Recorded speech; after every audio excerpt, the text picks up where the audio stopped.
Nos encontramos con Mitch Lowe, es uno de los fundadores de Netflix y hoy queremos platicar con él your experience with Netflix and how you started and how the things are changing throughout the years. Well, like a lot of businesses, much of it was just luck, was being in the right place at the right time. I was promoting a product at a trade conference that helped video stores build an internet website. And a scruffy guy with a scruffy beard came up to my booth and was asking me all these questions about the industry. I was the president of the trade association at the time. So I figured, okay, maybe he wanted to know more about the video rental business. Yeah. And that was Mark Randolph. And Mark worked for Reed Hastings at a company called Pure Atria, which was a software tools company. They had just sold the company to a company called Rational Software, and they were looking for things to do. And Mark thought, wow, let's rent DVDs using the internet. And so he was talking to me. We ended up meeting at a place called Buck's Cafe in Woodside, California. Have you heard of it before? Yeah, well, the place, the Buck's Cafe, no, but the area I know. Well, Buck's Cafe, if you ever get a chance, go there. It is where Yahoo was created, where Tesla was created, where PayPal was created, and of course Netflix was created there. I guess we need to go some days over there to the Buck's Cafe and create something. And you will see the famous napkins that people wrote their idea on are framed at various booths. But after a series of meetings, I was the guy who knew the video rental industry. Mark was the marketing genius, and Reed had the money. And the three of us got together with a couple other people to form the company. What was the biggest challenge that you found at the very beginning? I know you had these CDs, shipping all the CDs through the mailing, the post-mailing system. Right. There were so many challenges. The first was figuring out how to communicate to potential customers what our business was. So we identified that DVD players were the place to promote. So we went to all the manufacturers, Sony, Mitsubishi, Yamaha, all the people who made DVD players, and we convinced them to put an offer inside the box. So every single DVD player sold for a few years in the US, when you opened the box, you saw a big offer from Netflix for a free month, a free 2 weeks, etc. So that was our biggest, but we had so many. For example, the DVDs would break in the mail. We never knew that first class postage in the US goes through a metal roller that bends the DVD like this. So if you had come to the Netflix office in those days, you would see all these experiments trying to see how much tolerance there was in breaking the DVD. We've heard about the history about Blockbusters when you tried to sell the company to Blockbusters and offering the company. How was the story about that situation? Yeah, well, it was, I think it demonstrated the arrogance of the big companies, an arrogance which I don't think Netflix will ever be. So we had the executives of Blockbuster come and visit Netflix's offices in California. And we gave them a tour. We showed them all our technology. We wanted them to buy half of the company for $50 million. They laughed and said, we know the business so much more than you. If it's a great business, we'll just build it ourselves. And if you go back to those days, at the time, Blockbuster had their own TV channel. They had a somewhat of a streaming channel. They were producing content, and they had 5,000 locations and $5 billion worth of revenue. But they thought that they could, if they ever wanted to do it, they could do it themselves. And so they laughed and left. What do you think was the missing component of the missing part that they had? Arrogance or? It's so hard when you're doing well. Most executives in most publicly traded companies live quarter by quarter for earnings, hitting goals, etc. And it's so hard to risk significant amounts of money on innovation and new ideas. It's always the first thing that's cut. As an executive, you very rarely receive bonuses based on innovation.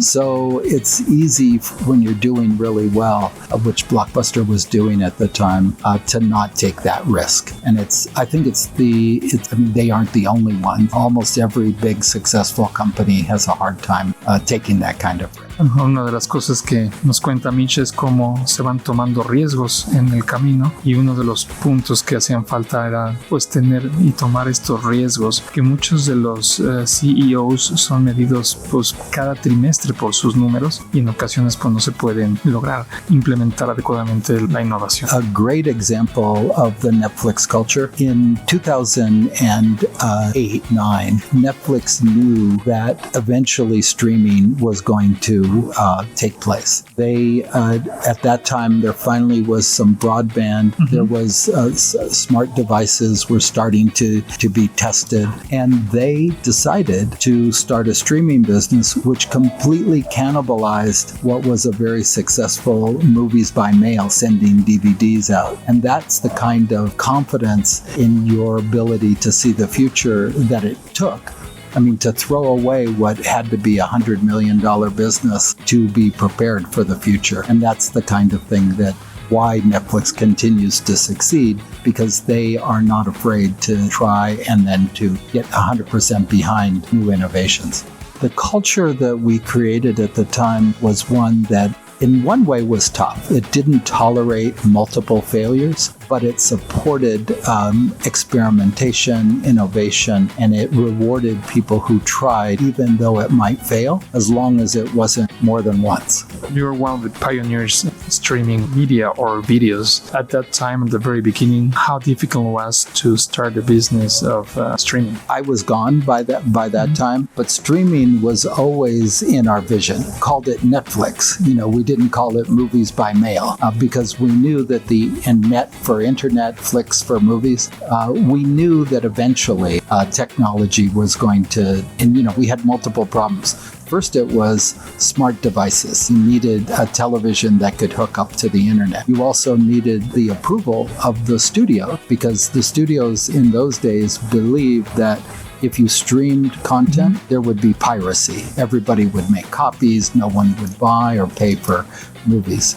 But still, all the way back to 2001, that was the vision to be able to stream. What we didn't know exactly was, would it be streaming or downloading? But we knew one of them was going to deliver movies through the internet. We have seen a lot of different technologies, and the disruption that we see today, do you see something similar previous years with the AI? I think, if you look at all these disruptions, a few of them haven't succeeded. The metaverse is a good example. We all thought was going to change everything. But AI has so many benefits and, of course, lots of risks. But it clearly can reduce the cost and improve the effectiveness of so many things, not just entertainment, that I believe it's inevitable. That is going to play a huge role in our future. Well, there's already a few studios experimenting with the creation side, the ideation side. But where it's going to have the biggest impact is on the production and the marketing side. Those are clearly beneficial economically and time-wise for the studios. So I think the first places that studios will embrace is increasing the effectiveness of their production schedule, coming up with budgeting, coming up with camera angles, sets, things like that. And then, of course, marketing, finding your audience. The harder part that's going to take a lot longer is the creative side, which hits up against actors and their kind of monopoly on their own vision, their own look, and writers. Those two groups are going to be very resistant to any embracing of AI. What about designers? Guys responsible to make some movies happen with all the animation and all that kind of stuff? Even back in 1990, a type of AI was being used in CGI to help create images so you didn't have an individual, hand drawing one cell after the other for animation. So every year that goes by, AI is helping the animators and for example, background artists. In a few places where I've talked to showrunners, showrunners are telling me that using AI to create background scenery is actually increasing the quantity of people they're hiring, the graphic artists, because now they're able to do so much more work. And they need the graphic artists to review and to come up with the original ideas.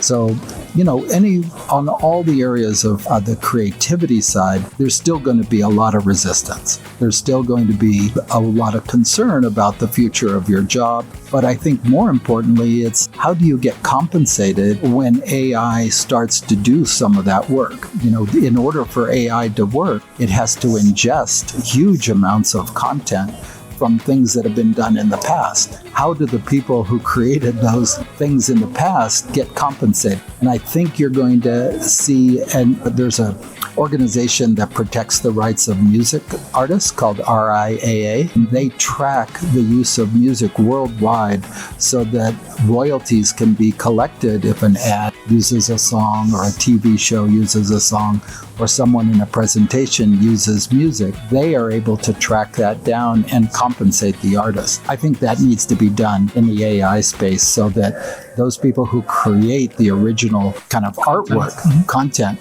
get compensated. We've heard about underneath the AI umbrella, we have machine learning, which is one of the visions. How machine learning is going to impact in the video industry or the entertainment industry?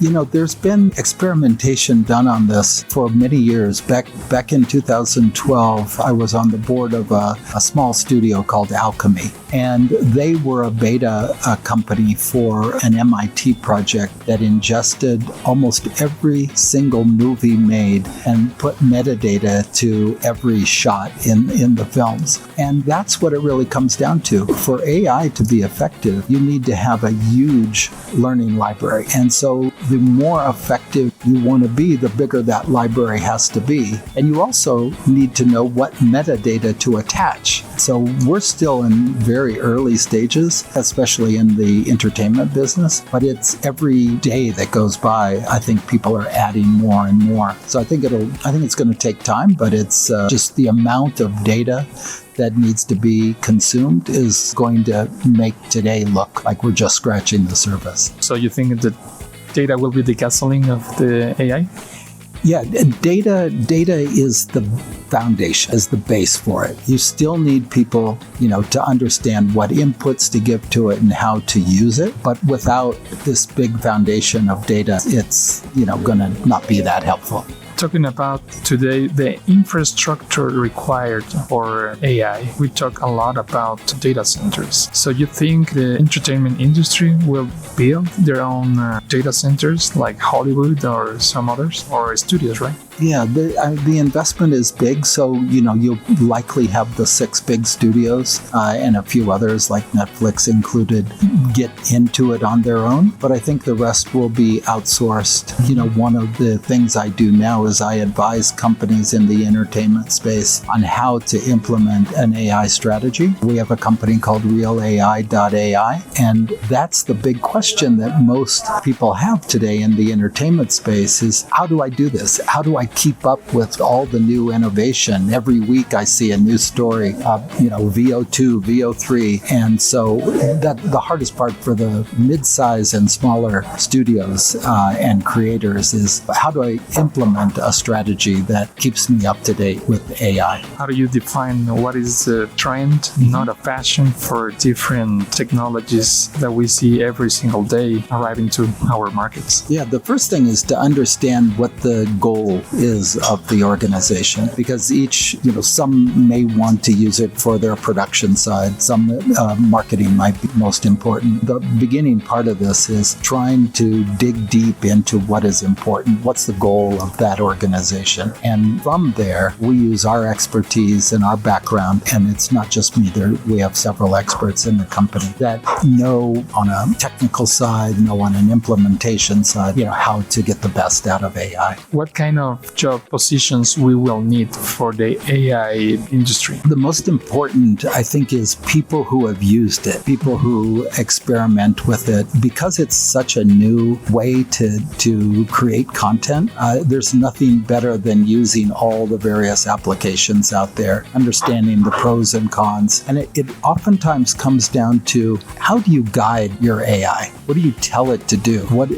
Very clearly understanding what you want out of it. And if you just dabble, if you just try it a little bit, it won't be effective. It'll be frustrating. So the jobs that are going to be the most important, people who understand its capabilities and then know how to implement that. What is all about your book, and what was the reason that you wrote your book? What's the name? I'm sorry. Yeah. It's called Watch and Learn: How I Turned Hollywood Upside Down at Netflix, Redbox, and MoviePass. And it's really kind of my personal story about my love for entertainment. I mean, I love movies, I love TV shows, and it's really what did I learn along the way? What I especially talk about my mistakes, the things I did that, where I learned a lot. It's really just a personal journey, but throughout it tells of the pivots that each of those companies have taken and their rise and rise again, and in some cases the rise and fall. So it's hopefully it's told with a little bit of my beliefs and the principles that I've learned and unlearned, and so it's not a how to be a manager book. It's not a how the industry works. It's more about things that happened over the last 20 years. Back in the days when there was no smart televisions, Netflix was trying to figure out, how do you connect the internet to your living room television? You could watch Netflix on your laptop or on your computer, but we thought that people would want to sit in their living room and watch. And so we hired some engineers to design a box that converted a cable input to your television, and or connected the internet to your cable box. And we took it around, to Sony and Best Buy and other places. And everybody said, why would anybody watch the internet on their living room television? They want to watch NFL and they want to watch, the latest show. And so those guys were let go, and they went on and founded Roku. They knew they had a good idea, and they founded. What do you see is going to happen in the next 5 to 10 years in the entertainment industry? What do you think is going to happen? What is the main trend that you see? I really see several trends. One of them is that content is going to be everywhere. Today it's on your phone, your smartphone, and it's on your TVs at home. I think very soon you're going to walk down the street and there's going to be monitors everywhere, maybe even built into the sidewalk. So one trend is media will be everywhere. And not only will it be everywhere, but it'll know you're there, and it'll be able to market and know what to show you. So that's one thing. The second is this trend for shorter and shorter form content is really becoming a big deal. More people will be watching social media than will be watching half-hour episodes. There's a company in India, for example, who is releasing a whole series, 50 episodes in 1.5-minute episodes, because they see that people's attention span is short, and people want short. Now, you might string together 10 episodes at the same time, but people want that kind of quick hit and quick understanding of what's going on. And then I think the third is that there is this merger between kind of creators, like people with cameras and people who can now create high quality movie-like content on their own. And so there's going to be, millions of people worldwide creating content every day that actually will be high quality, interesting, compelling. And they can go direct to consumers. There's no barriers having to go through a studio or going through a big distributor. You can go direct. The hard part is now finding your audience, but I think those are some of the big trends. There's a couple other, but those are the big ones. What is your recommendation for the new generations? I would play with it, learn how to use it, learn its pros and cons. There's nothing like the experience of using, some of these new tools to be able to know what's good and what's not. not to warn people about the bad part, but to, you gotta understand it because it is inevitable. This is not going to be like the metaverse, that vanishes. This is really going to be something that'll affect all of our lives. We've heard recently that Sam Altman, Sam Altman, that OpenAI just acquired Johnny Ive company. What do you think is going to happen? We have a lot of questions about this. I don't know if this joint venture or is they just acquired a company. What do you think is going to happen? Johnny Ives is famous for understanding the UI of how to make it easy to use a product. I mean, if you think back 20 years, who would imagine all the power we could get out of our smartphones, out of our iPhones? I would expect there's things we have no idea that they're going to create, because it's how do you integrate into your regular life AI without it seeming like a Google search? That's going to be a very interesting space for that group, to figure out how do you make it practical. What is the main question you have right now for yourself that is keeping you awake at night? I think for myself is finding the time to learn about these new technologies. It's too much in a way. There's so many new announcements and new products, and I want to try them all. I want to play with them. I want to see how they work, and I want to be able to understand them, but it's time. Time is too limited. Agradecemos mucho, Mitch. Thank you very much for your time. Y gracias a ustedes por seguir esta fascinante plática con Mitch Lowe, el cofundador de Netflix y otras compañías que está haciendo actualmente. Muchas gracias.